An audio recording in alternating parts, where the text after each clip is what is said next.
തനിയെ ജീവിക്കാൻ ശീലിക്കുക, എങ്ങും തനിച്ചു പോവുക, സ്നേഹത്തെ ആശ്രയിക്കാതിരിക്കുക.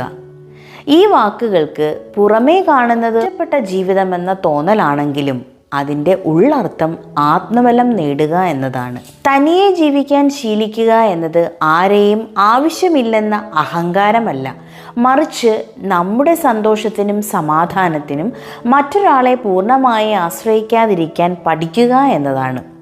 ഒരാൾ സ്വന്തം മനസ്സുമായി സൗഹൃദം സ്ഥാപിച്ചാൽ അവന് ഒരിക്കലും ഒറ്റപ്പെട്ടതിൻ്റെ ഭയം ഉണ്ടാകില്ല.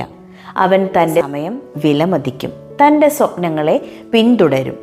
എങ്ങും തനിച്ചു പോകുക എന്നത് ജീവിതയാത്രയിൽ ധൈര്യത്തോടെ മുന്നോട്ട് പോകുക എന്നതാണർത്ഥം.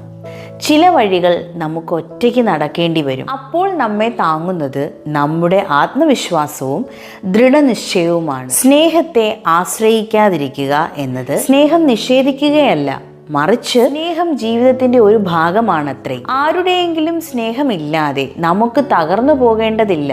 സ്നേഹം ലഭിക്കുമ്പോൾ നന്ദിയോടെ സ്വീകരിക്കുക, ഇല്ലാത്തപ്പോൾ തകർന്നു പോകാതെ നിലകൊള്ളുക. അതാണ് ആത്മബലം. ഒടുവിൽ തനിച്ചിരിക്കാൻ അറിയുന്നവർക്കാണ് യഥാർത്ഥ ബന്ധങ്ങളെ സ്നേഹത്തോടെ സംരക്ഷിക്കാൻ കഴിയുക. കാരണം അവർ ബന്ധങ്ങളെ ആശ്രയമായി അല്ല, അനുഗ്രഹമായി കാണുന്നു. എല്ലാവർക്കും ശുഭദിനം നേരുന്നു.